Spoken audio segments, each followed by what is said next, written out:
And we're live. Greetings, friends. Happy Wednesday, and welcome back to a very special Western Wednesdays. We used to do Western Wednesdays all last year when we were spamming the channel with live streams. I really thought sincerely that live streams would completely transform the channel. Would be the mechanic, the tool, the ladder, the step to get us to the next level, to get us to 20K or 50K or 100K. You know, I really thought they would blow up the channel. Regrettably, that was not the case. For whatever reason, you know, it's like the face reveal doesn't seem to have worked. Regrettably. But, you know, this is my face. What can you do? We're joined once again by our co-host, Sadie the Channel Dog.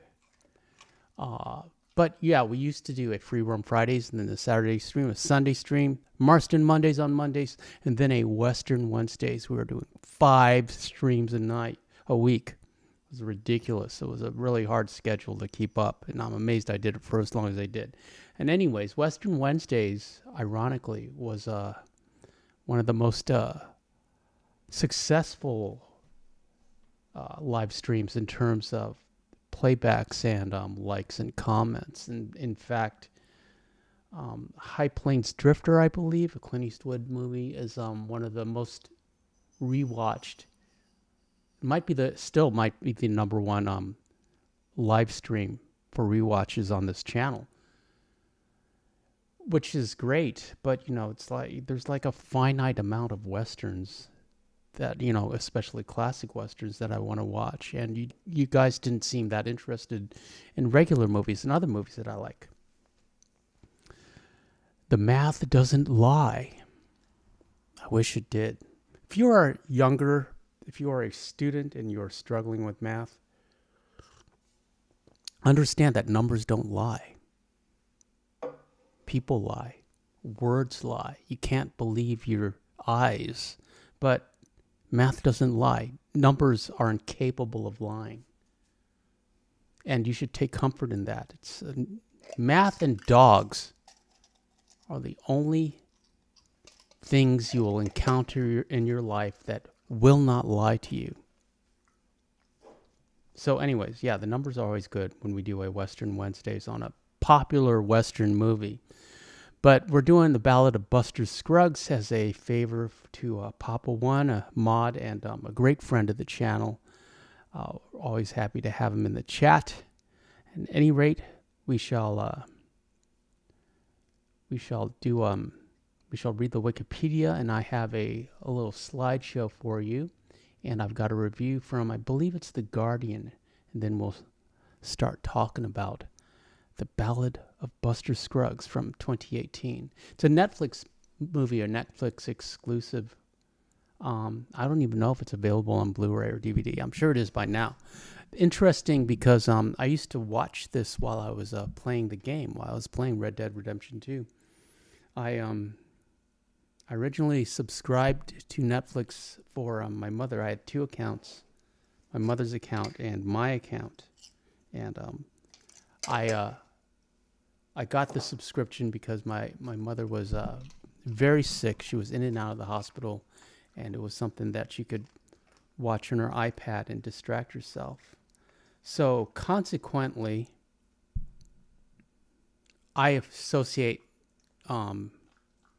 Netflix and, and everything surrounding it with deep emotional trauma. But you know, I hope that watching Netflix gave her some comfort in her final days. I know she liked the Blacklist and Bones. She liked her quirky procedurals and Person of Interest. And then she watched like all these BBC and you know, and all her old comedies. I wanted her to watch more comedies because I felt that humor would have a healing effect on her. So, anyways, yeah, I watched this movie and many others while I was playing this game, and I created this channel in part to avoid thinking about my mother and processing the emotions uh, associated with her illness, and and here we are. At any rate, that's enough. That's enough feelings. Let's talk about movies.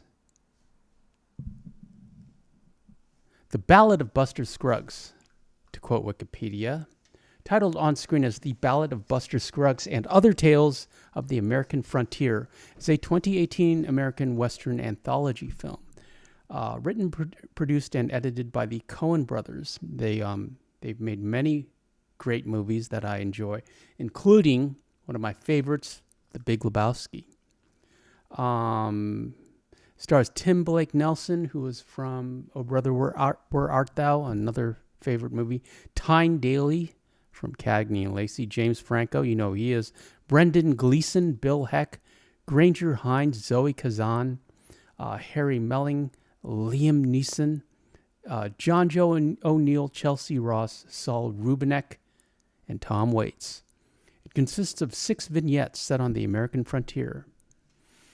The film premiered at the 75th Venice International Film Festival in August of 2018, where it won the Golden Osella Award for Best Screenplay. Osella, I think that's a bird.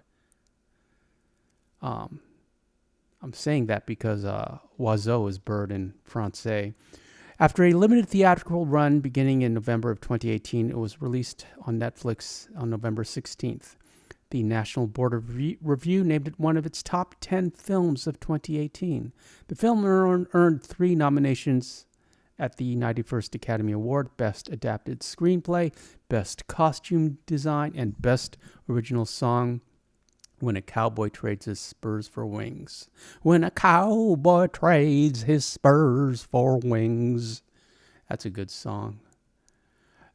Moving on to the plot. First one is The Ballad of Buster Scruggs. That's Tim Blake Nelson as Buster Scruggs. Buster Scruggs, a cheerful singing cowboy clad in white, arrives at an isolated cantina full of outlaws. He exchanges insults with another patron before shooting everyone as they reach for their guns. Buster then wanders into Frenchman's Gulch and enters a saloon, leaving his guns at the door to comply with its no firearms policy. He joins a game of poker that another player has suddenly left, but discovers the player vacated the seat after being dealt the infamous dead man's hand, aces and eights, which the other players insist Buster play now that he has seen the cards. When Buster refuses, a large menacing player named Joe stands up and draws a concealed revolver. After failing to persuade Joe to end the confrontation, Buster repeatedly kicks a loose plank in the poker table, which tips Joe's hand so that the gun discharges into his face. Having shot himself 3 times, Joe falls dead. Buster breaks the barroom tension with a boisterous song about Surly Joe, to the patron's delight. Let me have a little green tea. It's thirsty work, Western Wednesdays.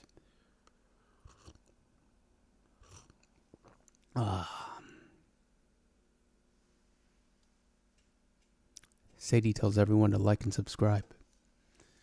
Joe's brother challenges Buster to a gunfight. Buster complies and proceeds to shoot off each of the fingers of his opponent's right hand before stylishly finishing him off with the 6th shot delivered over the shoulder using a mirror.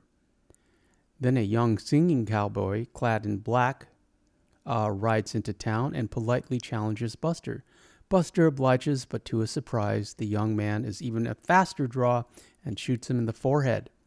Buster examines the bullet hole in his hat before collapsing, admitting in a voiceover that he should have foreseen that you can't be top dog forever. The young man and Buster then sing a bittersweet duet when a cowboy trades his spurs for wings. As Buster's spirit rises from his body and floats towards heaven with angel wings and a lyre, and expressing hope of a place above where people are better than they are on earth. Um, to me this is well, all the vignettes are peak Coen Brothers, and but this one with the music and the humor, it's very charming, the dark humor.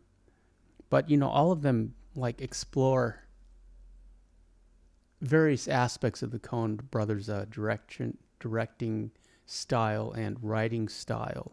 And it seems to me that even though they say that it was always meant to be, an anthology film, each of these vignettes could have been developed into a feature film. But they decided to go this route, or a miniseries. So the next one is Near Algodones. This is the James Franco one. A young cowboy, James Franco, robs an isolated New Mexico bank. As he flees, the bank teller shoots at him, forcing him to take cover behind a well. He returns fire, but the teller charges at him while wearing a washboard with several pots and pans as armor, which deflects all the cowboy's bullets as the teller repeatedly cackles, "Pan shot!" It's really funny. The teller knocks the cowboy out with the butt of his shotgun. When the cowboy regains consciousness, he is sitting on his horse under a tree, with his hands tied and a noose around his neck. The leader of a posse asks for his final words, saying he has been sentenced to death while unconscious. The execution is interrupted by attacking Comanche warriors who slaughter the posse but leave the cowboy sitting on his horse with a noose around his neck. After a time, a drover, wearing the drover outfit no less, passes by and frees the cowboy, who joins him on his drive. The drover is a rustler, and another posse chases him and the cowboy down. The drover escapes, but the posse captures the cowboy and takes him into town, where the judge orders him to be hanged. As the cowboy stands on the gallows with 3 other men awaiting execution, he looks at the weeping man to his left and quips, "First time?" That's become a meme. The cowboy's eyes settle on a pretty young woman in the crowd who smiles at him before the hangman abruptly hoods him and pulls the trapdoor lever to cheers from the crowd. I like that. I like this one. I mean, they're all my favorite, but this one, that moment where he smiles at that girl, pretty girl. I mean, if you have to go, getting a smile and a smile return, that lifts your heart, even if that's your final moment. It's always nice, yeah, and it's very quirky, and it's dark. Next one is Meal Ticket. This is one of the darkest of them. An aging impresario and his artist, Harrison. Okay, the aging impresario is Liam Neeson. The artist, Harrison, he was Dudley from Harry Potter. Harry Melling. He played Dudley. So,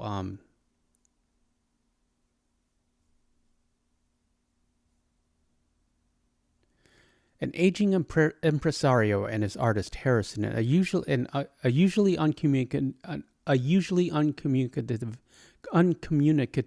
young man with no arms or legs. He has arms and legs. It's green screen. Travel from town to town in a wagon that converts into a small stage where Harrison theatrically recites classics such as Shelley's poem Ozymandias, the biblical story of Cain and Abel, works by Shakespeare, including Sonnet 29 of The Tempest, and Abraham Lincoln's Gettysburg Address. The impresario collects money from the crowd at the end of each performance, but profits are dwindling as they visit increasingly remote towns with smaller, less appreciative audiences. What's Sonnet 29? Here, when in disgrace with fortune in men's eyes, I, all alone, beweep my outcast state, and trouble deaf heaven with my bootless cries, and look upon myself, and curse my fate. Mama 1 and Papa 1 are here. Greetings, Mama 1 and Papa 1. This is for you, friend. We're doing the Ballad of Buster Scruggs. You're just in time. We're reading the Wikipedia, and then we'll read a review from the Guardian, and then we shall open it up. We shall open up the chat to discussion. So yeah, Sonnet 29.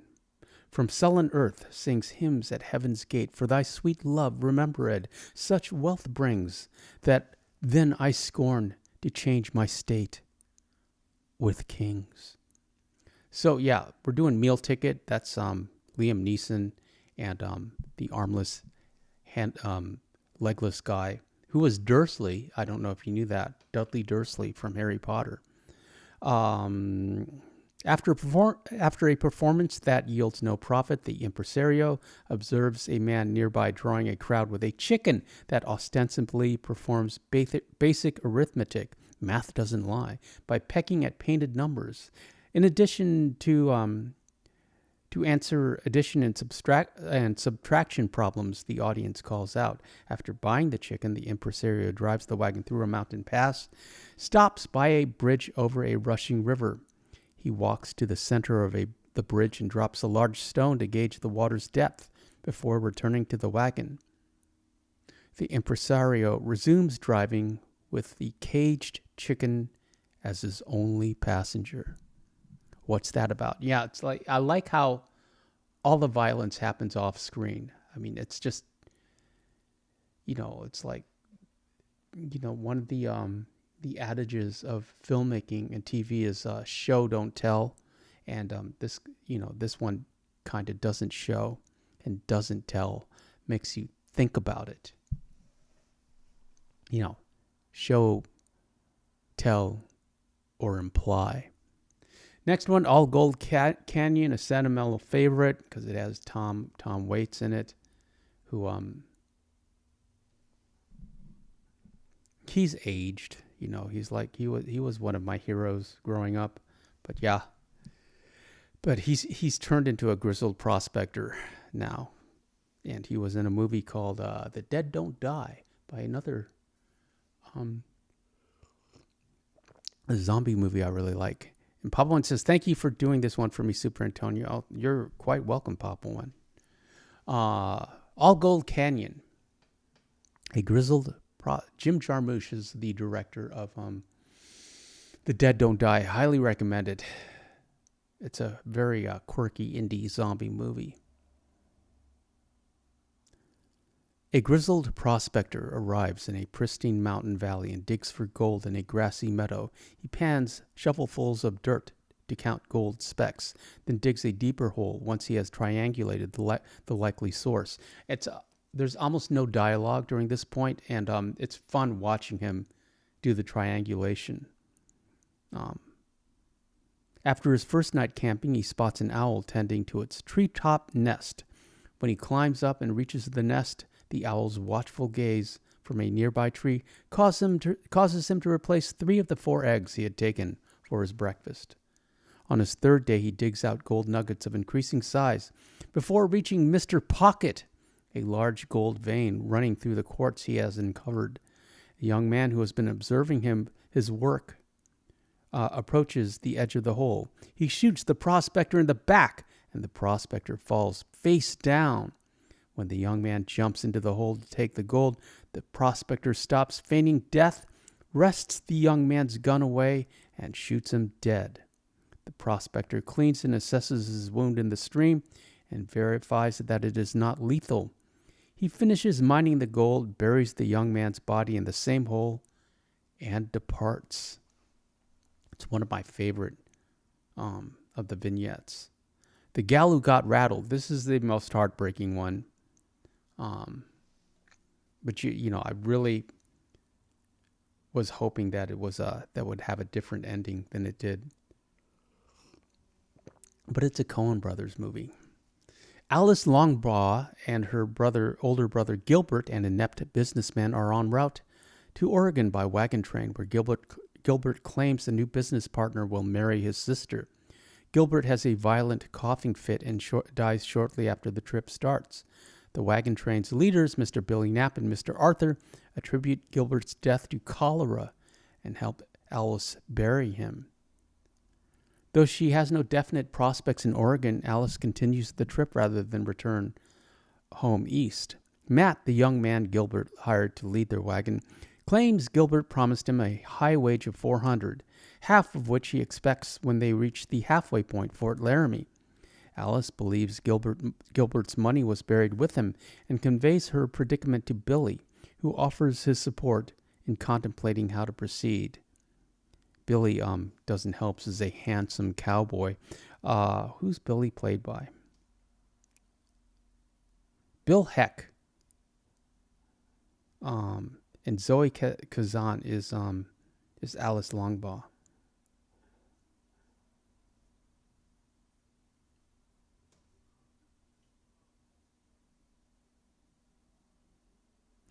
Where were we?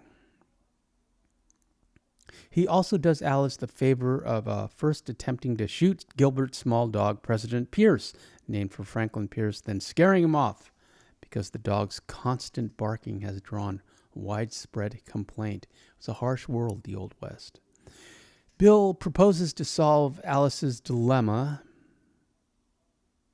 by marrying her at Fort Laramie, assuming Gilbert's debt, and retiring from leading wagon trains to build a home and family with her upon the 640 acres in Oregon she can claim according to the Homestead Act. Probably two.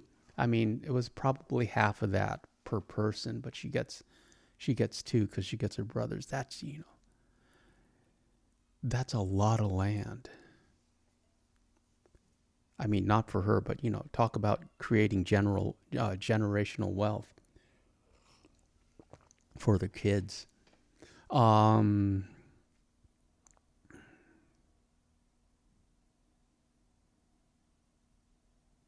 are we? Alice is surprised by Billy's proposal, but has grown quite fond of him, so she accepts. Billy informs the trail boss, Mr. Arthur, that this will be their last ride together. The following morning, Mr. Arthur notices Alice missing. He rides over a nearby hill to find her reunited with President Pierce and laughing as the dog barks at some prairie dogs. Very charming scene. But spoiler alert, it will not end well. Mama Wants Sadie is not up, but I will bring her back. She's in her crate. Mr. Arthur then spots a Native American scout and advancing war party. Say hi to Mama One and Papa One, and tell everyone else to like and subscribe. Preparing for a fight, he gives Alice a pistol so that if he is killed, she can shoot herself to avoid capture. He twice drives back the charging warriors with his rifle, but a remaining warrior appears to kill him. Mr. Arthur kills the warrior and then discovers that, believing he was dead, Alice shot herself as he had instructed.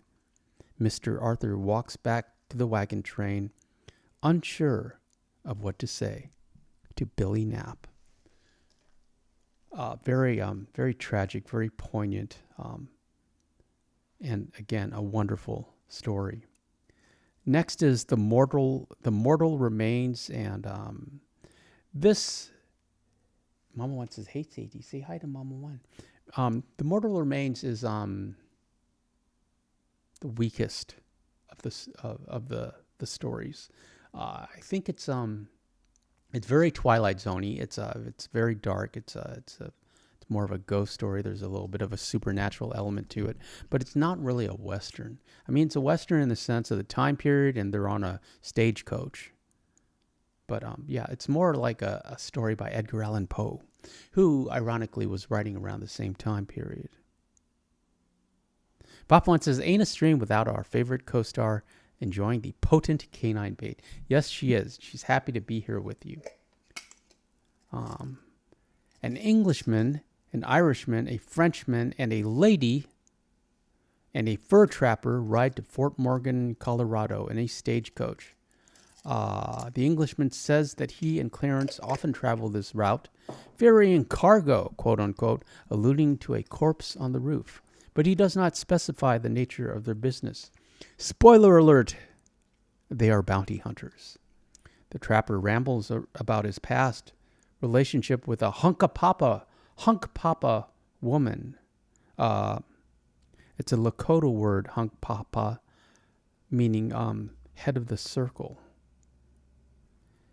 in which neither knew the other's language but were able to understand each other's emotions, leading him to conclude that people are all essentially alike. They spoke the language of love. Mrs. Beetleman, a devout Christian, indignantly retorts that there are only two kinds of people, upright and sinning, and says she knows this because her husband, whom she is traveling to meet after having been apart for 3 years, is a retired Chautauqua lecturer. And Chautauqua is an adult education and social movement in the United States that peaked in popularity in the late 19th and early 20th centuries. Let's look a little bit more on the Chautauqua. The Chautauqua brought entertainment and culture for the whole community with speakers, teachers, musicians, showmen, preachers, and specialists of the day. President Theodore Roosevelt was often quoted as saying, "Chautauqua is the most American thing in America. It is a source of positive strength and refreshment of mind and body to come to meet a typical American gathering like this." Interesting. Okay, moving on. Let's move on. He was a retired Chautauqua lecturer on moral and spiritual hygiene. Renee challenges both her views and the trappers, reflecting on the unique and subjective nature of human experiences. Yeah, very philosophical, this episode, this vignette. As an example, he questions whether Mr. Beetleman conceives of love the same way Mrs. Beetleman does, conjecturing that if he does not, perhaps he has not remained faithful to her during their separation. Mrs. Beetleman becomes apoplectic and Renee calls for the coach to be stopped, but the driver does not halt. The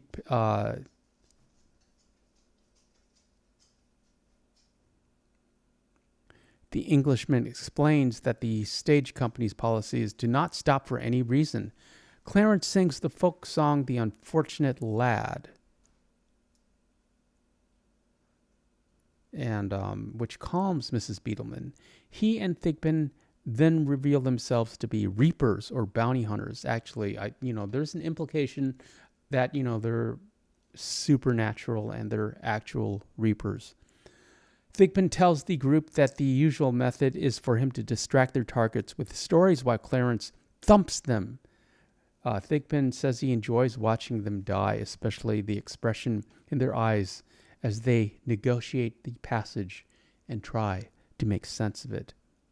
The other three are visibly unsettled as they arrive at the dark and foreboding hotel at Fort Morgan. They remain in the coach while Thigpen and Clarence carry the corpse into the hotel and upstairs, which are brightly lit from above by a white light. The movie starts with a death and ends with a death. Interesting. I love when things get symmetrical like that. Then they slowly disembark, and the coach departs without unloading any bags. Was it a coach, or was it a ferry? Mrs. Beetleman and the trapper warily make their own way through the hotel door. Renee pauses to watch the coachman set off, then sets his top hat at a jaunty angle and enters with an air of amused resignation, closing the doors behind him. Yeah, see, it's supernatural-ish.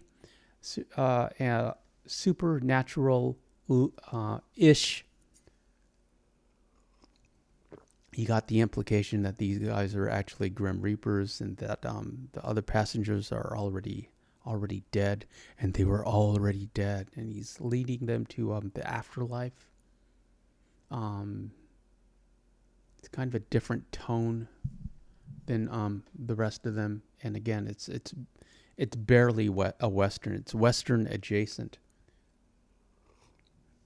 And again, all these stories would have made, with a little bit of elaboration, would have made excellent movies.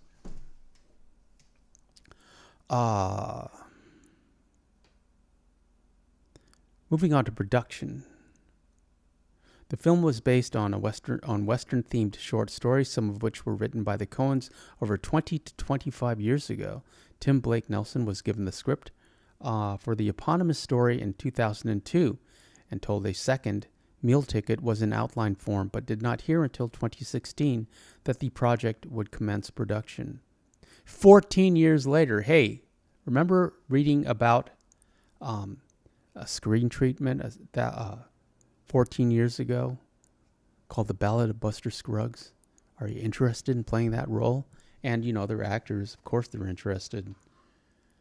All Gold Canyon follows a Jack London story by the same name. I did not know that. And is based in part on contemporaneous accounts, including those... No, The Gal Who Got Rattled was inspired by a story by Stuart Edward White and is based on part on contemporaneous accounts, including those of heated arguments over pets. Some reports said the work would be a 6-part television series. Yeah, I agree. But the Coens intended the stories to be seen together, ordered them in the script, and shot the script as written. Yeah, the director's vision was to have this all at once. Mom once says, I liked Buster Scruggs the best. He's like a human Bugs Bunny. And Cloudy is here. Cloudy says howdy. Greetings, Cloudy. The Ballad of Buster Scruggs was the Coens' first film to be shot digitally. You know what they say about digital filmmaking? It's a cheap. The filmmakers saw the project with its 800 visual effects and late magic hour shoots as a good opportunity to experiment with the medium. The Gal Who Got Rattled was shot on private land, Papa One, north of Mitchell in the Nebraska Panhandle, with a casting call for ordinary Nebraskans as extras. The Ballad of Buster Scruggs and Near Algodones were shot on location in New Mexico. I've been to New Mexico. The Mortal Remains was shot entirely on a sound stage. The Meal Ticket and All Gold Canyon were shot in Colorado, and the latter in Telluride. I've been to Telluride. Joel Coen said the shoot was physically demanding, involving exterior shots with uncovered sets, really brutal weather, and much travel over wide-ranging locations. It wouldn't have hurt if we were younger, he added. How old are these gentlemen? They've been making movies since the 80s. So they got to be at least 60. Let's see.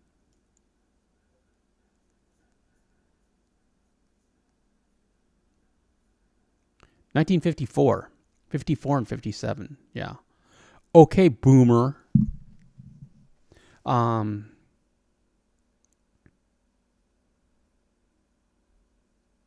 Sorry, I love boomers. You had a great generation. All the best movies and music come from your generation. Let's see. The Long Wagon Train and The Gal Who Got Rattled proved especially challenging because of the difficulty of coordinating the oxen teams for timing and direction. They needed an oxen wrangler, Papa One. 14 wagons were built from scratch in a New Mexico blacksmith shop, then shipped to Nebraska in pairs on flatbed trailers. I bet those wagons were confused. Their design was influenced by the 1930 film The Big Trail.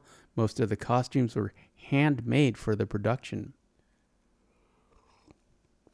Designer Mary Zoffreys credited historical reenactment supply companies for carrying hard-to-find period fabrics, noting that U.S. wool production at the time of filming was practically nil. Critical response. Film holds an approval rating of 89%. 7.8 out of 10. The critical consensus reads The Ballad of Buster Scruggs avoids anthology pitfalls with a consistent collection tied together by the Coen brothers' signature blend of dark drama and black humor. I agree. And then I have a review by The Guardian, the UK newspaper. Peter Walsdorf is here. Greetings, Peter. Talking about the Ballad of Buster Scruggs tonight. I got my green tea. The Coens, okay, this was, who wrote this? They don't say who wrote this. But this review came out at the time in 2018. The Coens have given us a hilarious, beautifully made, very enjoyable, and rather disturbing anthology of stories from the Old West. Once planned for television, no, it wasn't, but satisfyingly repurposed for the cinema. Vignettes that switch with stunning force from picturesque sentimentality to grisly violence. There's barely a forehead that doesn't get a bullet in it sooner or later. One or two of the stories don't have a satisfying twist in the tale, and there is one disconcerting fade out. Each tale is prefigured with the sight of an old book, the Ballad of Buster Scruggs. A hand turns the pages, and we see these stories in print, themselves prefaced by an illustrated plate, previewing a dramatic incident from what's to come. Remembering and recognizing this moment is a stab of audience interest for each particular episode. More text is also shown again at the end of the story. You are given just enough time to read some of it, and one in particular appears to tell us something more, something that happens after the story ends on screen. Could a sequel or spin-off be in prospect? Spoiler alert, there were no sequels or spin-offs. Tim Blake Nelson, a longtime Coen repertory player, stars in the opening story as Buster Scruggs, a crooning cowpoke, lonesome singer and icily assured gunslinger who maintains an easily good-humored, if rather sociopathic, down-home courtesy, no matter what stomach-turning events are happening around him. While he's strumming his guitar, the Coens give us a shot of the inside of his instrument, looking out through the sound hole. Yeah, that was a clever shot that you could only do digitally. James Franco plays a bank robber who miraculously avoids justice. His remark to a fellow miscreant got the biggest laugh I've heard in a cinema this year. Liam Neeson is a traveling theatrical impresario, a bolsterous Ulster Protestant who is a star. Turn is his wingless thrush. Thrush is a bird, an unfortunate young man without arms or legs, but with a wonderful way of declaiming Shelley and the Gettysburg Address. These Brits, they know how to write. Tom Waits plays a Walter Houston-type gold prospector who gets into a terrible scrape, and Tyne Daly, Cagney and Lacey, is a righteous lady on a stagecoach who finds herself confronted with moral turpitude in the form of two bounty hunters seated opposite. The most Tarantino-esque moment in a pretty Tarantino-esque film. The most heart-rending figure is the unmarried young woman played by Zoe Kazan, who joins a wagon train hoping to make a new life for herself in Oregon.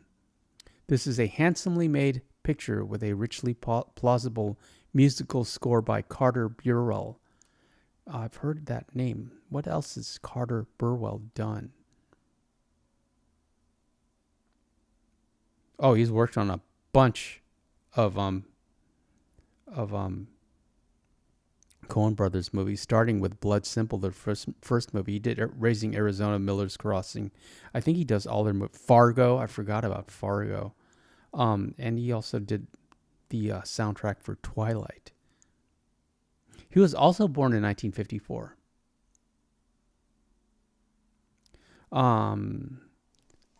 It is an old school Western in many ways, and if there is something comic or self-satisfying about it, this doesn't mean it's pure pastiche. There is a commitment to the genre, although the sheer eerie starkness of what is shown has an ironizing effect. Tiny individual figures making their way through gigantic or iconic landscapes, tiny bars or banks, marooned in the middle of the prairie, looming up like mirages.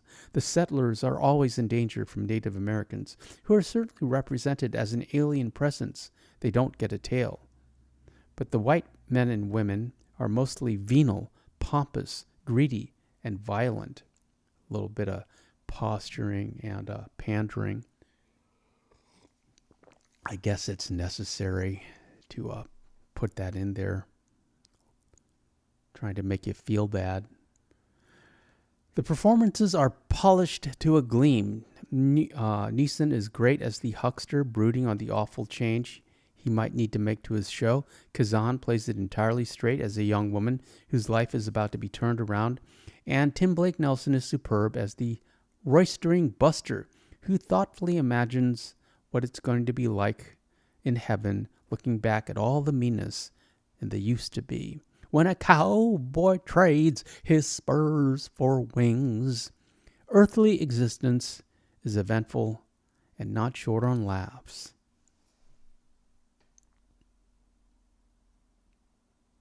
And that's what we have to say about the Ballad of Buster Scruggs. How's everyone tonight? Peter Walsdorf, Cloudy, Mama One, Papa One. How are you, friends? Appreciate you being here. There's Tom Waits. Doesn't look like himself. I know people age. There's Zoe Kazan. But he was I always liked how Tom Waits dressed when he was a musician. He kind of dressed like an old jazz musician. Before he's basically retired. So he would wear suits, and he was quite slim. He used to wear a little fedora type hat and skinny ties. He dressed like a reservoir dog, essentially. And he had a very gravelly singing voice. Always considered him an American Leonard Cohen, but he was he's more popular than Leonard Cohen, but they both had the same kind of singing style. Brought Sadie back for you. How's your week going?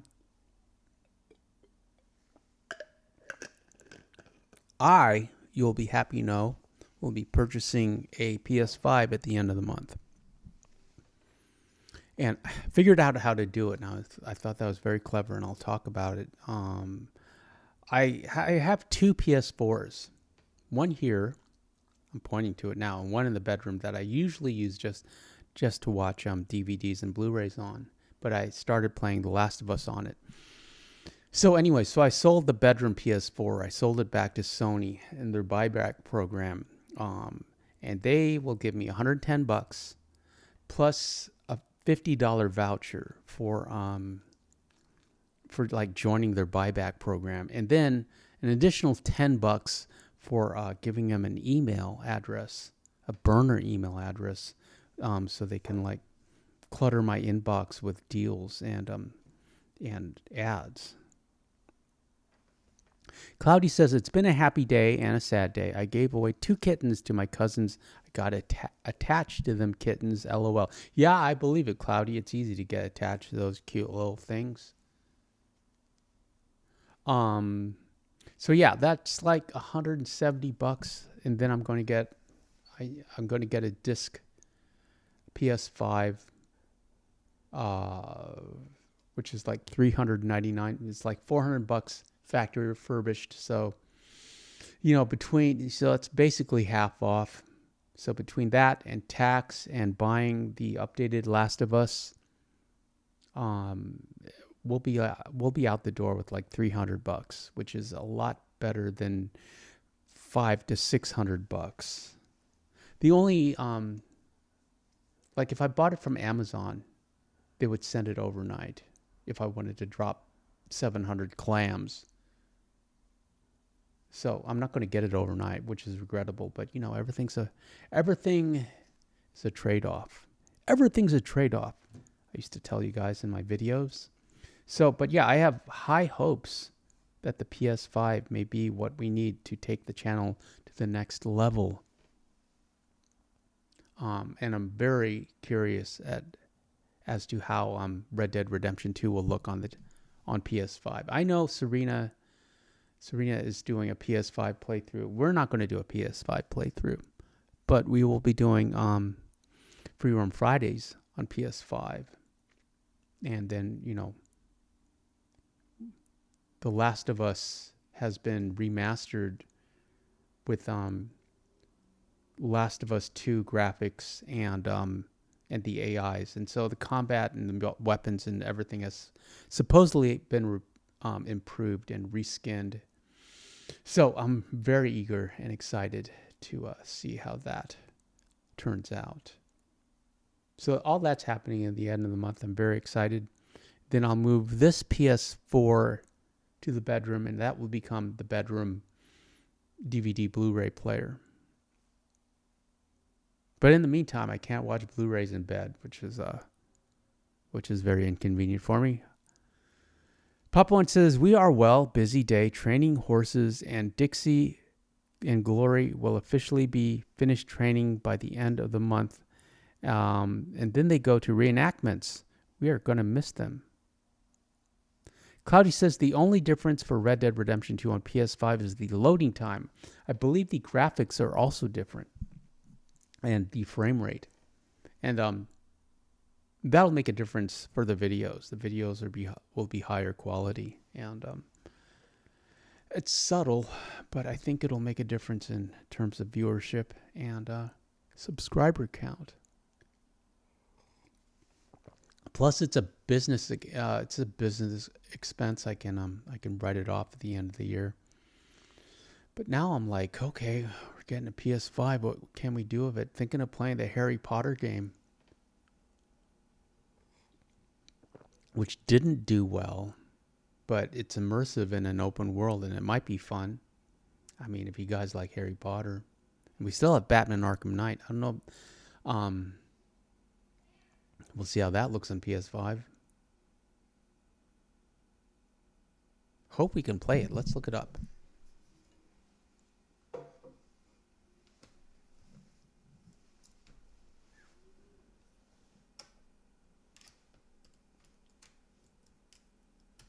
Batman Arkham Knight.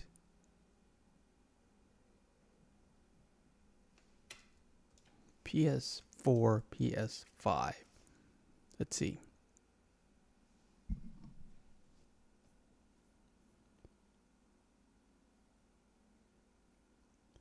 Reddit says yes, the PS4 discs work perfectly well on PS5.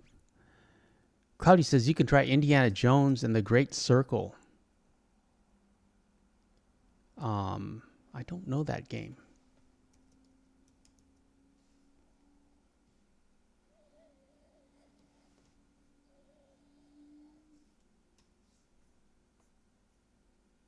Indiana Jones and the Great Bethesda. Is it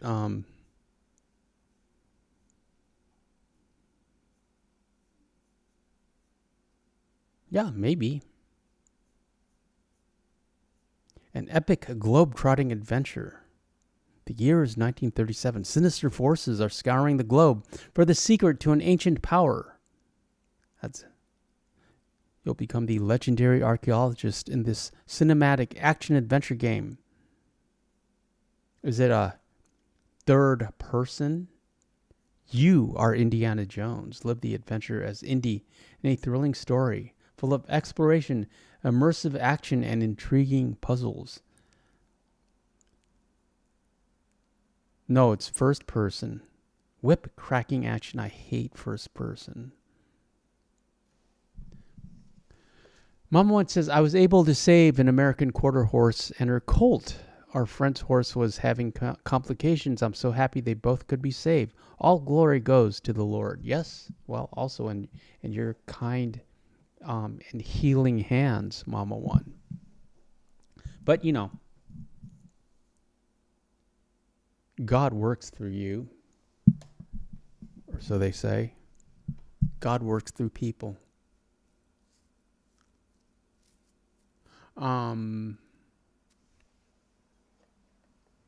Yeah, so we shall, I'm looking forward to the PS5. We'll see what happens.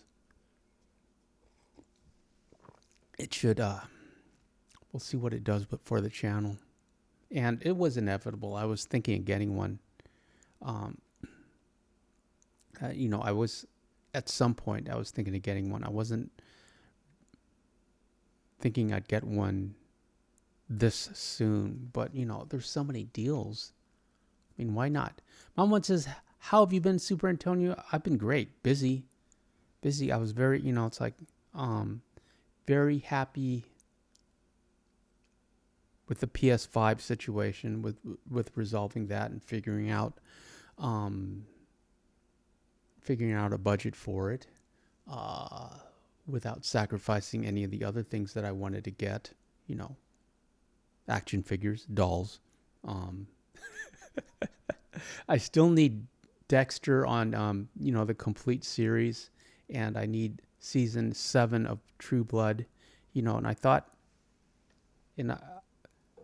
all of those would have to fall by the wayside if I got a PS5 at the end of the month, but they won't. So I'm happy about that.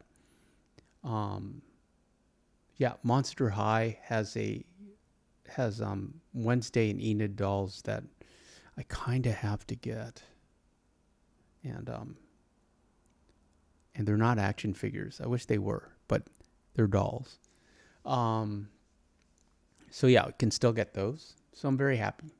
What was I going to say? I think we have a fully maxed out Joel, not the one that you're going to see on Saturday, but the one that I've been fooling around with. He's fully maxed out, and he's just ripping through the through the enemies, and that's kind of fun and very, very emotionally satisfying. But we're going to start all over on the PS5, so don't get attached to this Joel, because we're going to do it all over again.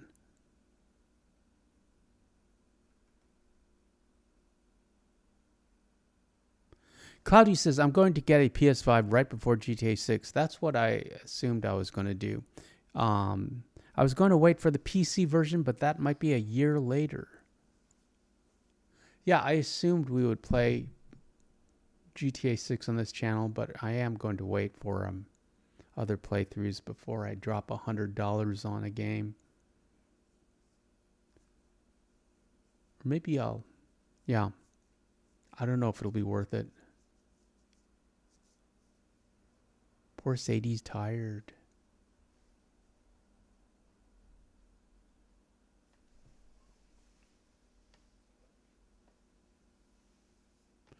Mom once says, any chance of a Last of Us speedrun challenge? Yeah, absolutely.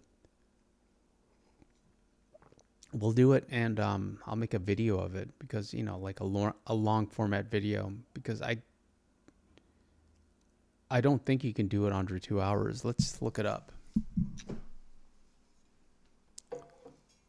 But yeah, I'm basically speed running now. Last of Us speed run.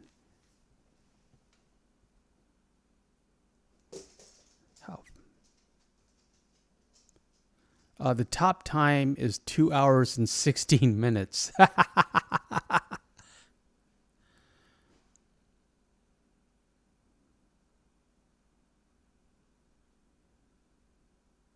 And 100% on The Last of Us is 22 and a half hours.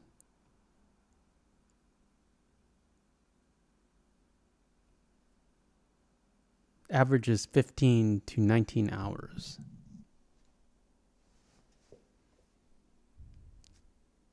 Claudia says, a few days ago I saw an Elvira Mistress figure at Walmart.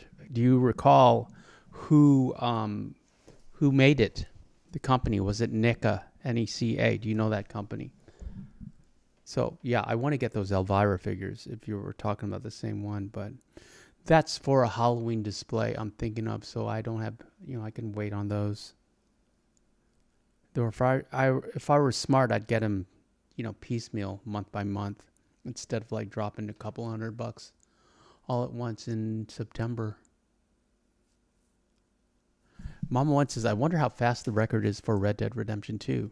RDR2 speed.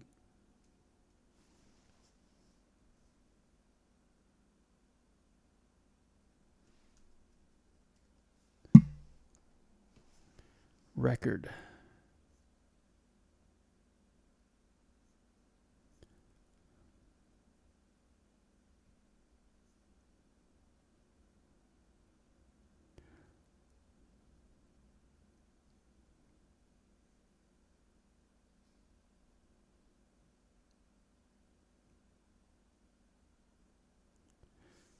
A 100% speed run record for 100% completion is 30 hours. GTA 5 is 10 hours. Interesting. And here's a YouTube channel that did it in 23 hours and 49 minutes.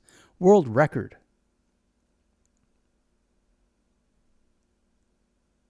Interesting. Here's one that did it in 19 hours. Oh, it's the Explorer Challenge speed run in 19. That has to be 19 minutes. No, it can't be minutes. 19 hours and 9 seconds. The Gambler Challenge in 3 hours and 24 minutes. Yeah, it's like Batzaro's here. Batzaro says, greetings. Hello, super family. Greetings, Batzaro. Cloudy says, yeah, the brand was NECA. Yeah, Cloudy, I love NECA figures. They're I wish they made them in 1/6 scale, so they were 12 inches tall. But they have as much detail as 1/6, but in like in 1/12 scale. And Cloudy says, howdy, Batzaro. Greetings, friend. Glad you're here. We were talking about the Ballad of Buster Scruggs. And now we're just talking about Last of Us. I'm getting a PS5. Batzaro says NECA is the tops. It is. I want to get all the Universal monsters and Elvira and the 80s monsters, or like Jason and Freddy and Michael Myers and Beetlejuice for a Halloween display. So I can see it in my mind. And I really wish I could buy the figures loose on eBay for a cheap, but collectors overvalue them on the secondary market, and it's cheaper actually just to buy them new, which I don't need all the accessories. I don't really need the boxes. They come in beautiful boxes too. They're really designed for collectors. They're not, but I don't need all that. But the collectors won't sell them for reasonable prices. They want to get their money back at least, and at that price point, you might as well just buy them new. Interesting. There was a thriving Chinese market for NECA figures, and by Chinese market I mean knockoffs, beautiful knockoffs, like the same factory. But I'm sure that's been gutted by tariffs. And you could buy them there. You could buy them for like half or a third of the price if you were willing to wait, like a month for delivery. And also, you're buying from a sketchy Chinese eBay site, eBay vendor. But I'm sure you can't. It's prohibitive with tariffs now. Papa One says, Batzaro, glad you could make it. I hope you're well, friend. And Batzaro says, howdy, Cloudy and Mama. Batzaro says, been doing good, Papa. Hope all is well with you. You and Mama would probably enjoy hearing. I bought a horse, a 3-year-old Appaloosa. Well done, Batzaro. What did you name him or her? Mama One says, I am liking The Last of Us. I wish they would have kept the series going with a proper outlook, not catering to others. No, regrettably, Mama One, Neil Druckmann got infected by the WMV, as Elon calls it. Papa One says, awesome news, Batzaro. Appaloosas are great horses. We have a couple at the farm now. They are fantastic riding and workhorses and have beautiful coats. What is your horse's name? Yes, Batzaro, what is your horse's name? Bearing in mind that Kevin Smith named his daughter Harley. I believe her full name is Harley Quinn Smith. And I don't know how, it's like, well, Nick Cage, named his son Kal-El. My son is named Kal-El, and I don't know if he goes by that anymore. David Bowie named his son Zoe. He doesn't go by David Bowie, or he doesn't go by Zoe Bowie. Then there's Apple, Gwyneth Paltrow's son. or daughter. I'm not sure what they're going by these days. Lourdes still calls herself Lourdes, Madonna's daughter. There's a pan shot. At any rate, friends, that's about all I have for you tonight. I appreciate you being here. Shout out to the mods, Mama One and Papa One. I hope you enjoyed this one-off Western Wednesdays. I'll keep the chat going for a little bit so you guys can talk amongst yourselves. We shall return on Fridays. On Fridays, we free roam with Arthur. And then Last of Us on Saturday. And then we are going to do, we're going to try to do L.A. Noire, the final case, on Sunday. We tried it on Saturday, or last Sunday, and the stream crashed horribly. We shall try it again. Let's try that again, shall we? At any rate, friends, like and subscribe. I really appreciate you being here. Batzaro, great talking to you, and Cloudy and Peter. Thank you, friends, and we'll see you on Friday. Have a great rest of your week, friends. See you soon.